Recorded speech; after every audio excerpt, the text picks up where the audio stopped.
Hello everyone, this is Anjali और स्वागत है आपका मेरे चैनल लर्न विद अंजलि में। इस पर्टिकुलर वीडियो में हम डिस्कस करने वाले हैं न्यूट्रिएंट साइकिल्स एंड पोल्यूशन के बारे में। So in this video we will going to discuss about nutrient cycles and different type of nutrient cycle and then we discussed about pollution. So सबसे पहले बायोजियोकेमिकल साइकिल की बात कर लेते हैं या न्यूट्रिएंट साइकिल की बात कर लेते हैं। तो बायोजियोकेमिकल साइकिल को न्यूट्रिएंट साइकिल्स भी बोला जाता है। अच्छा, क्यों इसको न्यूट्रिएंट साइकिल्स बोला जाता है?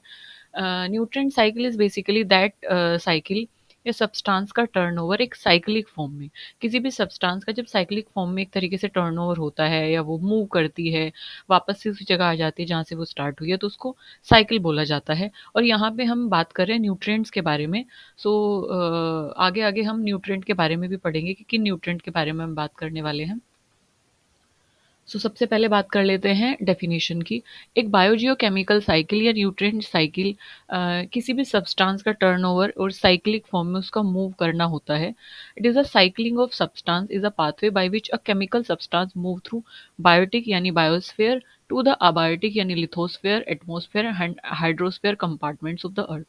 तो होता क्या है, न्यूट्रिएंट साइकिल्स या बायोजियोकेमिकल साइकिल मतलब कि जो सब्सटेंस है उसका साइक्लिंग फॉर्म में मूव करना या सब्सटेंस का टर्नओवर या साइक्लिक फॉर्म में एक पाथवे के थ्रू उसका मूव करना सब्सटेंस का। कहाँ से? बायोटिक यानी बायोस्फेयर से, बायोटिक फैक्टर से, बायोस्फेयर से, अबायोटिक फैक्टर से यानी कि लिथोस्फेयर, एटमॉस्फेयर, हाइड्रोस्फेयर, इन तीनों से या किसी एक से या तीनों से जो है वो मूव करेगा। और अर्थ के इस तरीके से, मतलब अर्थ में वो साइक्लिक फॉर्म में इस तरीके से मूव करेगा। बायोटिक से अबायोटिक फैक्टर से होते हुए वो साइक्लिक फॉर्म में जो न्यूट्रिएंट है वो मूव करेगा। So that is a nutrient cycle या बायोजियोकेमिकल साइकिल। अच्छा, नाम से जैसे पता चल रहा है bio, bio something related to biotic factor. तो बायो से मूव कर रहा है, साथ ही साथ जियो से भी मूव कर रहा है। जियो मतलब अर्थ, तो यानी कि बायोटिक से मूव कर रहा है, बायो मतलब बायोटिक फैक्टर से, जियो मतलब अर्थ यानी अबायोटिक फैक्टर से मूव कर रहा है। क्या मूव कर रहा है? केमिकल। साइकिल्स मतलब इन अ साइक्लिक वे। तो यानी जो केमिकल्स हैं, जो न्यूट्रिएंट्स हैं, वो बायो जियो से यानी कि बायोटिक फैक्टर और अबायोटिक फैक्टर से साइक्लिक वे में जब मूव कर रहे हैं तो उसको बायोजियोकेमिकल साइकिल बोला जाता है। ओके, स्टार्ट करते हैं यहाँ से फिर आगे कि केमिकल और जो न्यूट्रिएंट्स है they are taken in by organism and pass through the food chain and come back to the soil, air and water through mechanism such as respiration, excretion और डिकम्पोजिशन। तो ये चीज़ें इंपॉर्टेंट है जिन पे मैं अंडरलाइन कर रही हूँ। तो होता क्या है कि केमिकल्स और जो न्यूट्रिएंट है वो ऑर्गेनिज्म उनको लेते हैं, मतलब अपनी बॉडी फंक्शन के लिए और अपने बॉडी को मूव कराने के लिए, ग्रोथ के लिए, रिप्रोडक्शन के लिए जो ऑर्गेनिज्म है वो न्यूट्रिएंट को लेते हैं। देन वो न्यूट्रिएंट जो है फूड चेन में पास होते हैं। फूड चेन के ऊपर एक सेपरेट वीडियो है, उसमें हमने फूड चेन और फूड वेब के बारे में बात की है। सो मैं उसको आई बटन में यहाँ पे पिन कर दूंगी, आप यहाँ से जाके उस वीडियो को देख सकते हैं। तो फूड चेन में जो है वो मूव करते हैं न्यूट्रिएंट एंड देन वापस से जब ऑर्गेनिज्म की डेथ हो जाती है तो डिकम्पोजर जब उसको डिकम्पोज करते हैं तो वापस से वो न्यूट्रिएंट कहाँ आ जाते हैं? सॉइल में आ जाते हैं, एयर एंड वाटर में इस तरीके से वो आ जाते हैं। So this is what called cycle.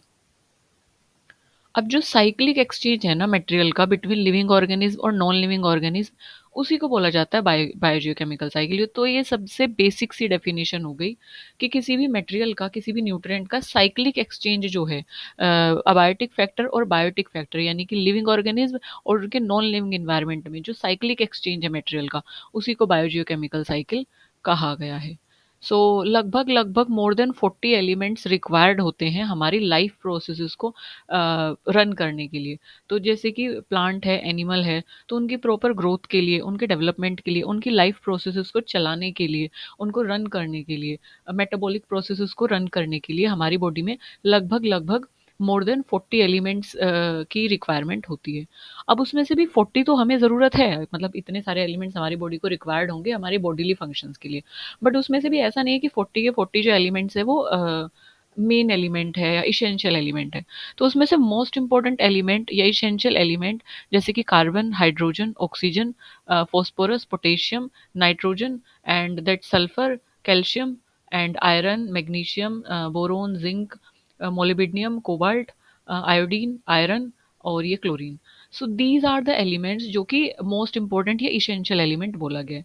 तो ये वो एलिमेंट है 40 में से भी जिनकी ज़्यादा अमाउंट में रिक्वायरमेंट हमारी बॉडी में होती है। जैसे आयरन सुना होगा, हीमोग्लोबिन के एनहांसमेंट के लिए। कार्बन हमारी बॉडी में रिक्वायर्ड होता ही है और ऑक्सीजन हमारी बॉडी में ज़रूरी होती ही है। तो इस तरीके से कैल्शियम हमारी बॉडी को रिक्वायरमेंट होती है कैल्शियम की।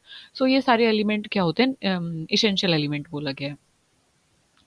अब ये जो सारे एलिमेंट है ना, ये कंटिन्यूअसली हमारे इकोसिस्टम में जो है साइकिलिंग की फॉर्म में या साइकिल की फॉर्म में मूव करते रहते हैं। बायोजियो केमिकल साइकिल के थ्रू साइक्लिक फॉर्म में हमारे इकोसिस्टम में कंटिन्यूअसली मूव करते हैं।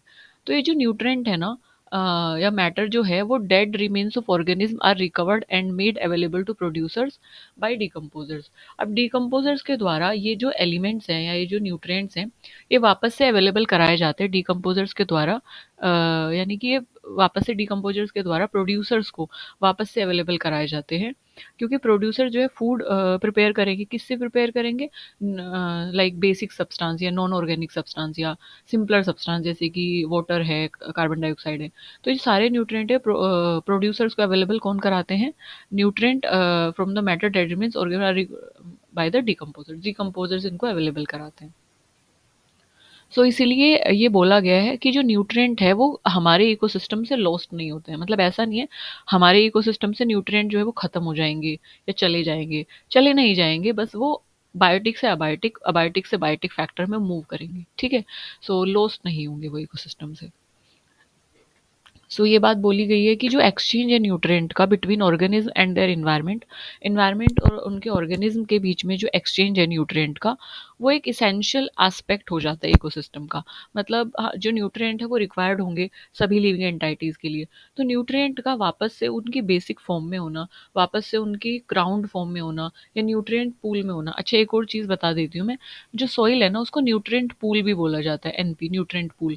क्योंकि सबसे ज़्यादा न्यूट्रिएंट जो है बेसिक न्यूट्रिएंट बेसिक फॉर्म में कहाँ पाए जाते हैं? सॉइल में पाए जाते हैं। तो इसलिए उसको हब ऑफ न्यूट्रिएंट या पूल ऑफ न्यूट्रिएंट बोला जाता है, न्यूट्रिएंट पूल। तो हमारा जो न्यूट्रिएंट है ऑर्गेनिज्म और उनके एनवायरनमेंट में जो एक्सचेंज होता है, एक इसेंशियल एस्पेक्ट है इकोसिस्टम का। सभी ऑर्गेनिज्म को न्यूट्रिएंट की रिक्वायरमेंट होती है उनके ग्रोथ के लिए, डेवलपमेंट के लिए, उनकी बॉडी मेंटेनेंस के लिए और उनके रिप्रोडक्शन के लिए। तो हमारे जो भी नेसेसरी फंक्शन हमारी बॉडी में चल रहे हैं, या यू कैन से कि हमारी बॉडी में जो भी मेटाबॉलिक एक्टिविटीज़ रन कर रही हैं, तो सभी ऑर्गेनिज्म को रिक्वायरमेंट होती है इन सब के लिए न्यूट्रिएंट्स की। सो देर आर मतलब ये तो हमने न्यूट्रिएंट के बारे में पढ़ा, ये हमने पढ़ा बायोजियोकेमिकल साइकिल के बारे में। अब हम देख लेते हैं कि कौन कौन सी साइकिल्स होती हैं। तो if you talk about basic types of cycle, तो पहला है हमारे पास हाइड्रोलॉजिकल साइकिल या वाटर साइकिल। तो हाइड्रोलॉजिकल साइकिल या वाटर साइकिल एक तरीके की साइकिल है। फिर दूसरा है हमारे पास गैसियस साइकिल। गैसियस में जिसमें जितने भी गैसियस न्यूट्रिएंट है, जो भी गैस वाले, जो भी जिनकी जो एक्चुअल स्टेट है, जो जिनकी जो एक्चुअल रो स्टेट है वो गैसियस फॉर्म में होती है, तो वो होती है गैसियस। वो जो न्यूट्रिएंट है वो गैसियस साइकिल के थ्रू एक तरीके से बायोटिक से अबायोटिक फैक्टर में मूव करते हैं। उनका साइक्लिक एक्सचेंज जो होता है ना गैसियस एलिमेंट का, जैसे कि कार्बन है, नाइट्रोजन है, ऑक्सीजन है, तो ये सभी ऐसे एलिमेंट हैं जो कि गैसियस फॉर्म में पाए जाते हैं नेचुरली। सो इन मटेरियल का जो साइक्लिक एक्सचेंज होता है लिविंग ऑर्गेनिज्म से नॉन लिविंग ऑर्गेनिज्म के अंदर, तो इसी को बोला जाता है गैसियस साइकिल। तो गैसियस में जैसे कि ऑक्सीजन है, ऑक्सीजन गैस फॉर्म में फाउंड की जाती है अर्थ पे। कार्बन है, कार्बन जो है नाइट्रोजन है। सो ये सब जो चीज़ें आती हैं, ये आती हैं आपके गैसियस साइकिल के अंडर। यानी कि ये न्यूट्रिएंट जब हमारी बॉडी में जाएंगे या हमारी बॉडी को इनकी रिक्वायरमेंट होगी, या ये जो मूव करेंगे साइक्लिक फॉर्म में, तो ये गैसियस साइकिल के अंडर आएंगे। फिर आता है हमारे पास सेडिमेंट्री साइकिल।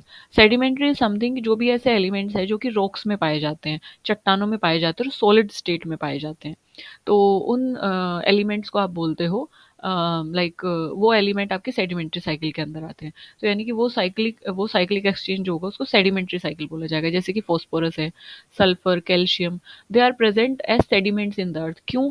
क्योंकि ये सेडिमेंट्स मतलब मिट्टी के कण, जो कण होते हैं एक तरीके से, solid part basically you can say that. तो अर्थ क्रस्ट में ये सेडिमेंट्स की फॉर्म में मिलता है, रॉक्स में मिलते हैं, सेडिमेंट्री रॉक्स में आपको ये एलिमेंट्स मिलेंगे, तो इसलिए सेडिमेंट्री साइकिल के अंदर आते हैं।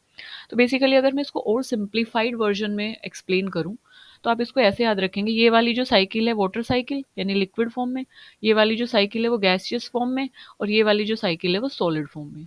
ठीक है, तो सॉलिड, लिक्विड, गैस। तो यानी कि हमारे पास तीन बेसिक टाइप की साइकिल है। सॉलिड वाली जो साइकिल है उसे आप सेडिमेंट्री साइकिल बोलते हो। एक वो न्यूट्रिएंट होंगे जो गैसियस फॉर्म में मिलते हैं, तो उनका जो साइक्लिक एक्सचेंज होगा उसे आप गैसियस साइकिल बोल रहे हो। और एक वो न्यूट्रिएंट है जो कि लिक्विड स्टेट में मिल रहा है, तो उसका जो साइक्लिक एक्सचेंज होगा उसे आप वाटर साइकिल बोलते हो, हाइड्रोलॉजिकल साइकिल बोलते हो। तो इसमें हमारा सिर्फ वाटर ही आएगा। सो तीन स्टेट हो गई या तीन साइकिल हो गई। तीन स्टेट से आप तीन साइकिल को याद कर सकते हैं। स्टेट्स मतलब स्टेट ऑफ मैटर। ठीक है। So this is all about biogeochemical cycle या nutrient cycle. I hope you got the idea about nutrient cycles. So this is it in the video. इसके बाद हम पढ़ेंगे water cycle के बारे में, then हम उसके बारे में जो explanation है उसको भी देखेंगे, जैसे कि what are the sub parts of its water cycle, evaporation, transpiration, evapotranspiration. Then we will discuss about gaseous cycle. Okay, so इस वीडियो में सिर्फ हम एक टॉपिक पढ़ेंगे, दैट इज बायोजियोकेमिकल साइकिल, ये हमने पढ़ लिया है। नेक्स्ट वीडियो में हम नेक्स्ट टॉपिक लेंगे, नहीं तो वीडियो ज़्यादा लेंथी हो जाएगी और आप बोर हो जाओगे। ठीक है, so thank you for listening me so patiently always, and if you have any query regarding this biogeochemical cycle और nutrient cycle, so you can drop that in comment section, or you have any query, so you can drop that in comment section. I will be more than happy to cater that. Now आपको क्या करना है, अभी पढ़ते रहना है, क्योंकि आपका UGC net exam I think today is 3 ना। हाँ, सो आज से यूजीसी नेट एग्जाम स्टार्ट है। सो हंसते रहिए, मुस्कुराते रहिए और पढ़ते रहिए, which is very much important for clearing UGC net exam. And I wish you very very good luck for your exam, upcoming exam के लिए और आज के लिए भी और अपकमिंग एग्जाम्स के लिए भी। And thank you for listening me so patiently. Bye bye.